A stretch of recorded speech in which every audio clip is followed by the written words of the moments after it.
this episode of Craig's Kitchen, we're going to be making that lovely chewy sweet that everybody loves. We're going to be making fudge.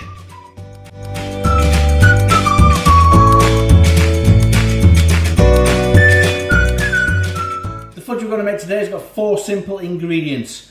We've got 300 grams of caster sugar, 170 millilitres of evaporated milk, 50 grams of butter, and in the pan already I've got 100 grams of golden syrup. So what we need to do together now is get this together in the pan and get it over onto the stove and get it cooking. When you're cooking your fudge on the stove, you want to make sure that you keep your sides of your pan nice and clean at all times and get all the ingredients incorporated nicely into the pan and dissolved together before you start to boil it.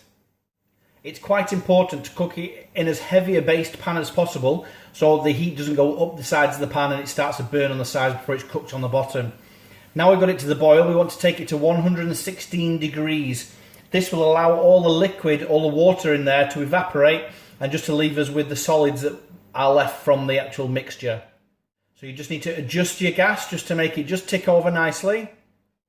The golden syrup that we've placed in there acts in the same way as if you were to put glucose in it. It's an inverted sugar which should hopefully stop the mixture crystallising and gives a nice soft chewy fudge instead of the crystallised version which the Scottish call tablet. You can see as the fudge is starting to cook up and that liquid and water is starting to evaporate off there now, that the bubbles are starting to get bigger. That's the sign that the structure of the fudge is starting to come together now. So make sure you keep it stirring it every now and again just to make sure that we're not catching on the bottom. As we get closer to the fudge being ready, you can see it starting to reduce and it starts getting thicker and those bubbles get bigger and poppier. And we're not far off now. A way of testing this is to take a little spoon of this and drop it into some cold water if you haven't got a thermometer. Once you put it in the cold water, it will then set and you'll get the texture that you're looking for. Once your fudge is starting to get to the correct temperature, you'll see it change colour slightly. That means all the liquid is now evaporated off it and it's starting to caramelise. So I'm just going to check the fudge now by just dropping it in some of the mixture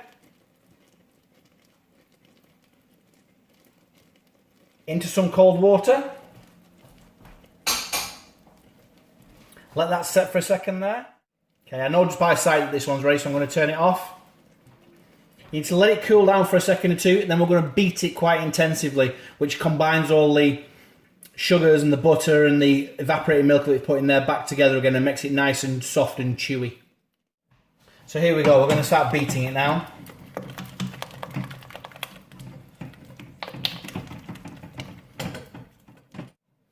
Once it starts to cool down, it starts to become stretchier and thicker. There, we want to transfer it into our container. So we're going to now place this into our lined container.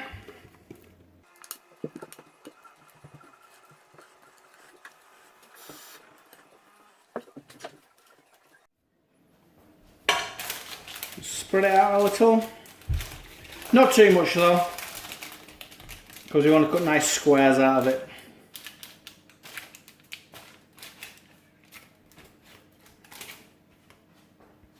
Now we're going to place this in the fridge to set for about an hour.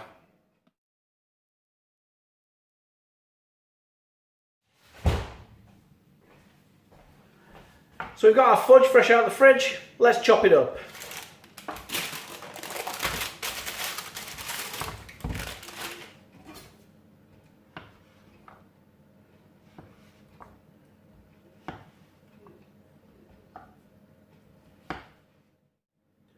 There we go.